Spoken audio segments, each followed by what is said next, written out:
Welcome to Rich Conversations. This is another one of our Rich Reflections sessions where we're going to take about 30 to 50 minutes out of our day and we're just going to think more intentionally about it.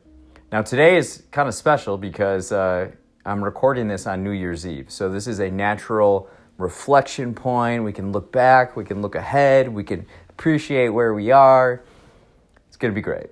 And we're going to start this how we do every rich reflection, and that's just 5 minutes of breathing. Isn't that interesting? No education required, no tuition or money. It's just like set a timer for 5 minutes and just breathe. Starting now. Okay. So we want to sit up straight, and we want to almost sit in a posture where it feels like there's a string attached to our head and it's getting pulled up. So it aligns our spine, right? And if thoughts come to mind, just let them pass. We're just focusing on the breath. In and out.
All right. That was 5 minutes of breathing. How do you feel? Feel good? I feel good.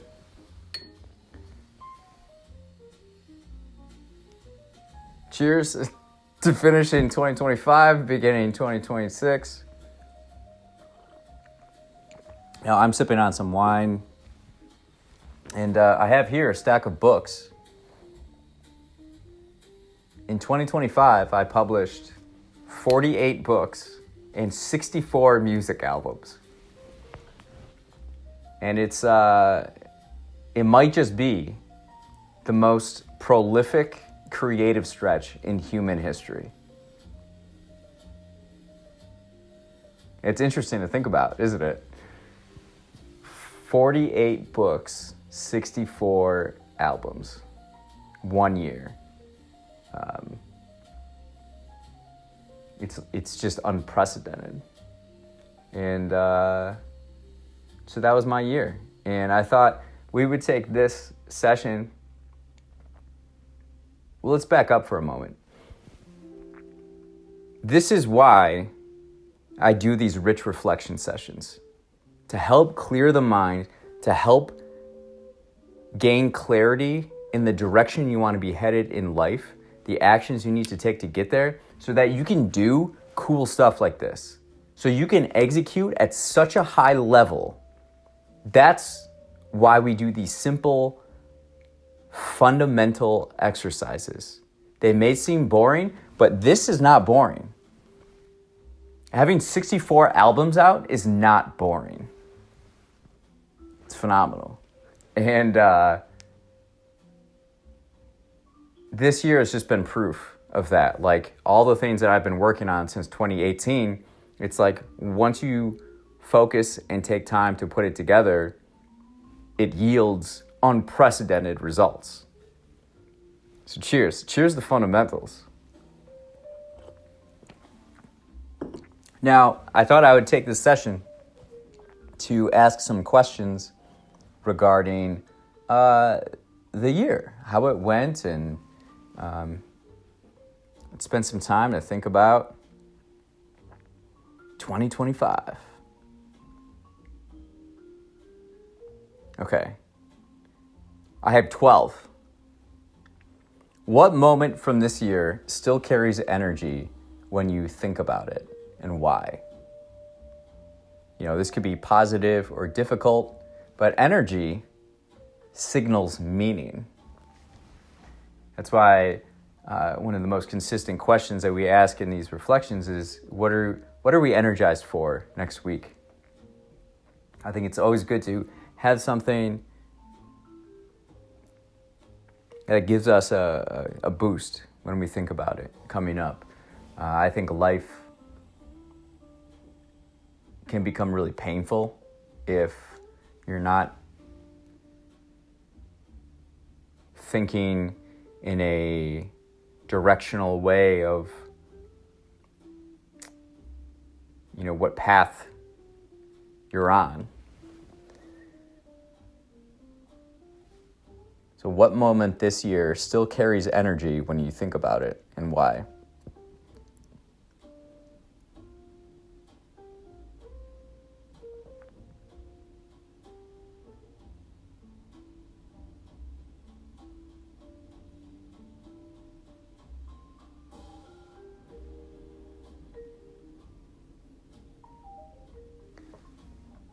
Yeah, it's been an interesting year. This has been the first rich reflections in quite a while. I stopped 1 week. I had a streak going for quite a long time. Certainly over a year. I think it was definitely over a year. I might have missed one when I went to Mexico City this year, but I'm pretty sure there was a consistent output of it. And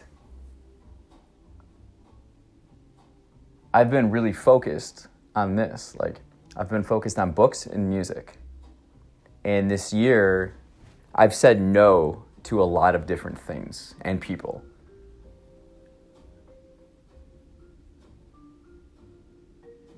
And the reflection has been one. With the podcast. We still put stuff on the podcast, but yeah. So I feel like I have a lot of energy coming into this session. Good to hang again. And this time I'm coming from a pretty different place.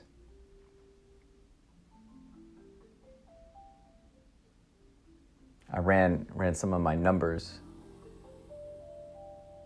this year, and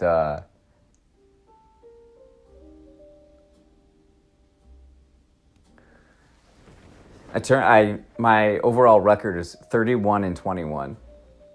So every week, so I've designed this external brain. Let's go to the next question though first. Where did you surprise yourself in how you've responded to life this year? Look at reactions, not outcomes. So where did you surprise yourself in how you've responded to life this year? That's our second question. And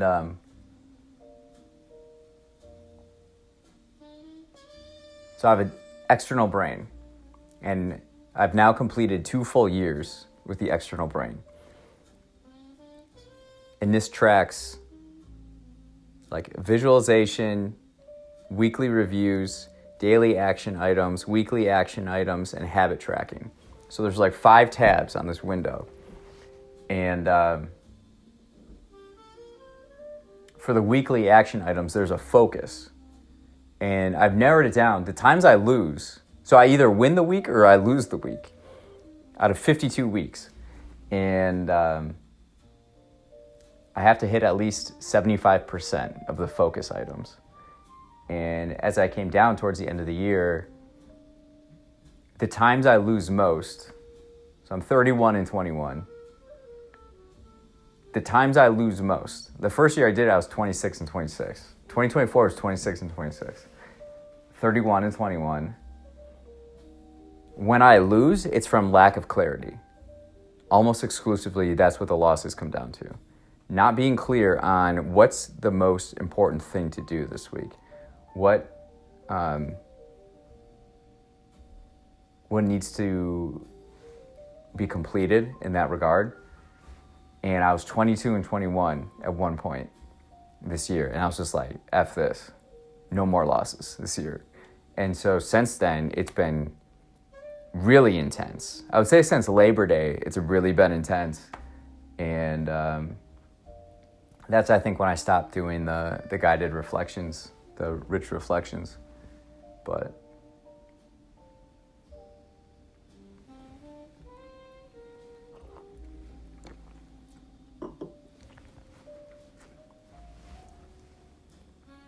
number 3, what did you outgrow this year? Even if you didn't choose to let it go right away. So this could be people, roles, beliefs, expectations. It's an interesting question. I don't know if I necessarily outgrew things as much as I've detached from things. In 2024, I moved from Chicago, which I had lived for like 15 years, to the farm with no, there wasn't a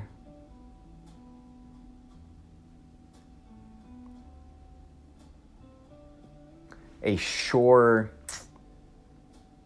thing, I guess. I just knew that it was intuitively like the right move. And so it's taken a lot of time to reveal itself. This is like a year and a half. And I've detached from that life, the life I lived, I guess the person I was, the people I was around. And I just kind of let things naturally fill the vacuum. I go to Chicago maybe once or twice a month. Summer I was going twice a month for sure, for extended stays, and because it's the best city in the summer. Certainly best American city. And it's interesting to just see what naturally happens. And I'm at a point now, as you can see, where like I've become quite detached, but that's also in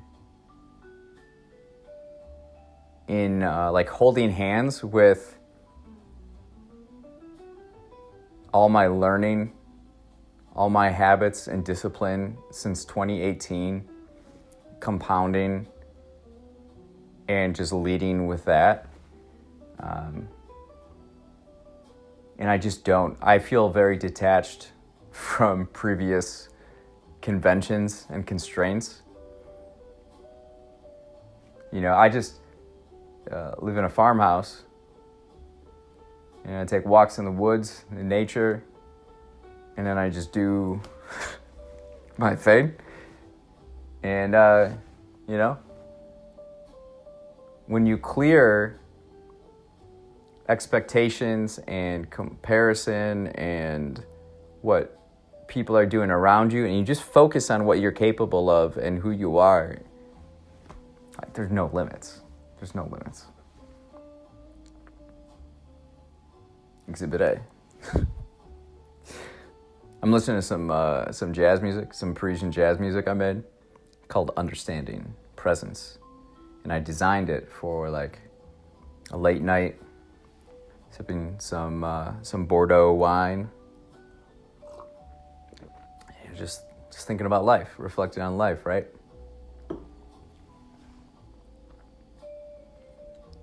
When did you feel most aligned with who you want to become? When did you feel most aligned with who you want to become? And alignment often occurs quietly. So when did you feel most aligned with who you wanted to become?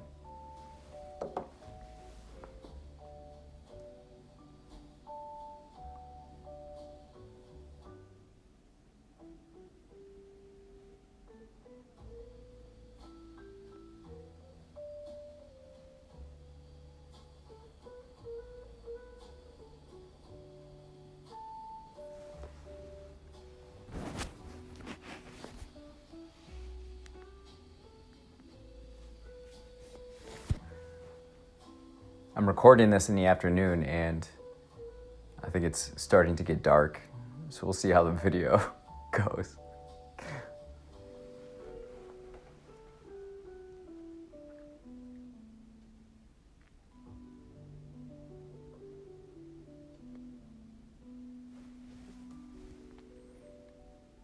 Question number 5. What reoccurring challenge kept showing up? And what might it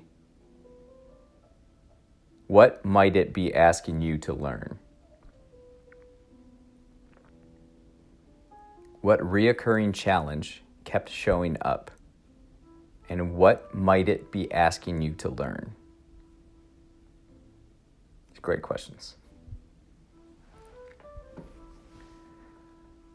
I don't really feel done. I don't feel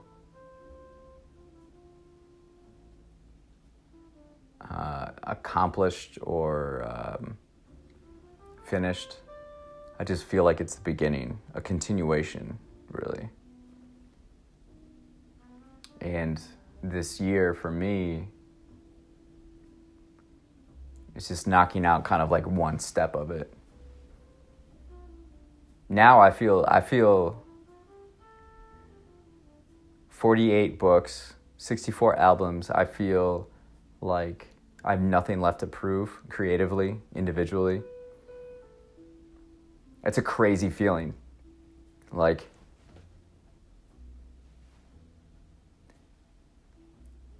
there's nothing more I can do to like move the needle any more or less. You know what I mean? It's done. And what I'm focused on now is, if 2025 was isolation and individual creation, 2026, I'm aiming now, is collaboration and collective creation.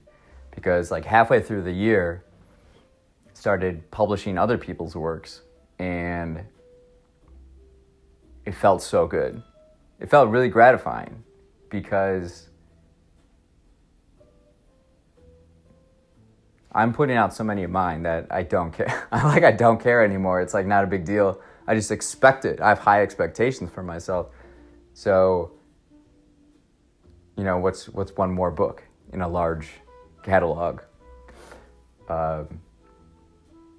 That's what I'm supposed to do. But with other people, it's really awesome to see their reactions, to put out other ideas from different perspectives is really rewarding. And I don't get a high from putting out my stuff anymore, but other people's stuff I do, and I'm energized by that. I'm energized by collaborating with talented people.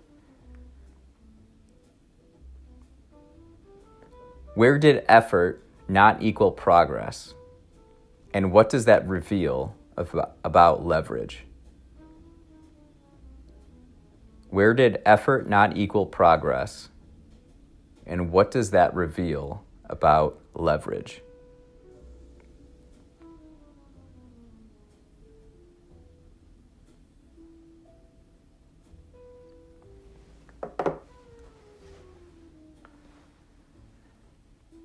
So I'm in isolation on the farm,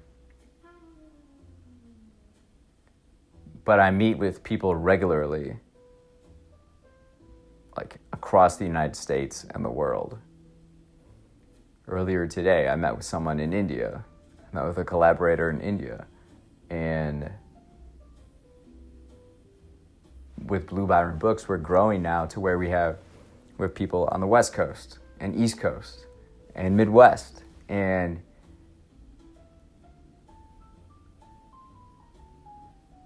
we're building something bigger than ourselves. And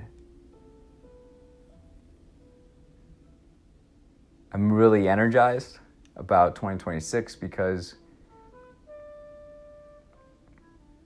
it's boundless. Because now we can scale with more people. And there's a lot of interest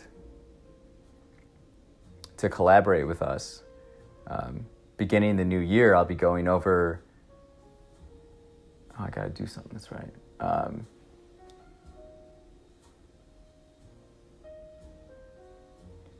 Going over like 500 submissions to collaborate with us. So got some fun stuff coming up. I was just thinking about this thing I really got to do now. I got to double check.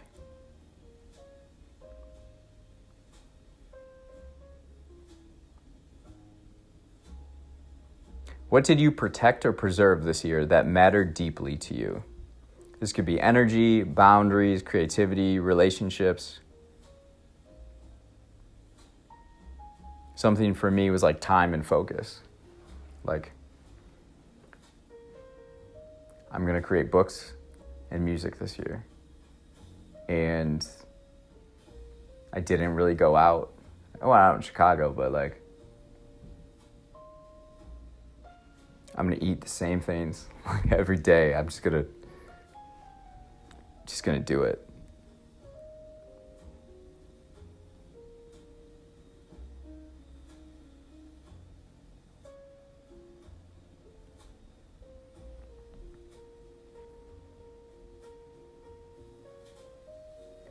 What did you protect or preserve this year that mattered deeply to you?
All right, what did you create or contribute that felt meaningful even if it wasn't recognized?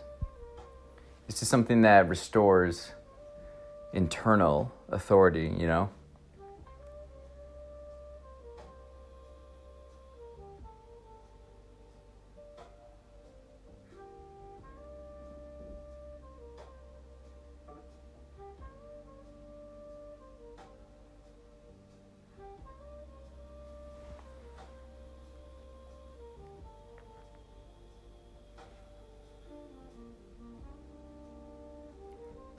What belief about yourself feels less true now than it did a year ago? What belief about yourself feels less true now than it did a year ago?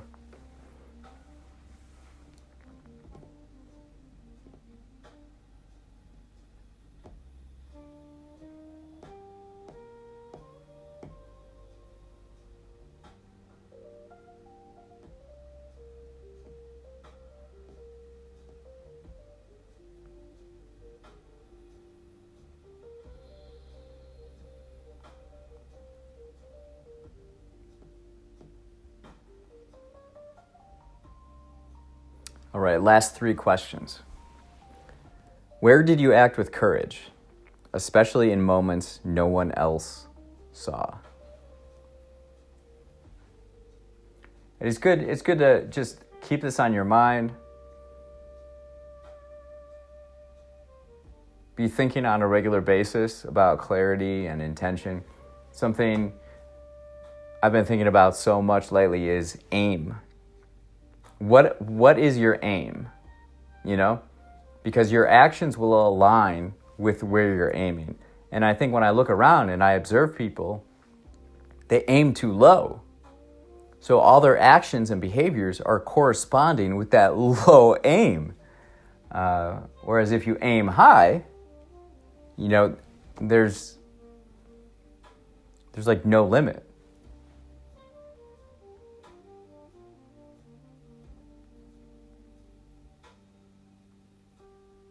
Okay, this is a fun question.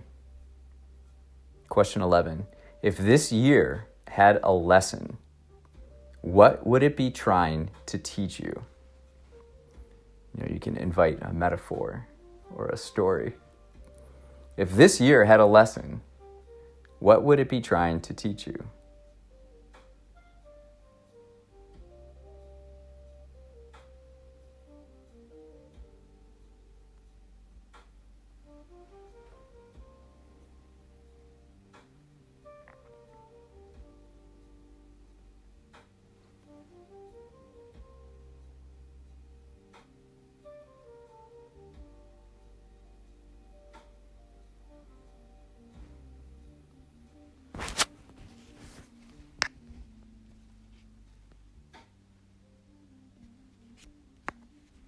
All right, last question. I want to thank you for being here. This is the last question. Go out and enjoy your new year. As you step into the new year, 2026, what intention feels most honest with you? So as you step into the new year, what intention feels most honest?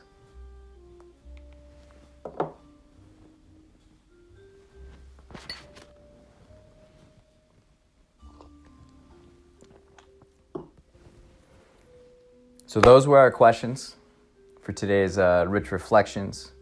New Year's edition. New Year's Eve edition, I guess.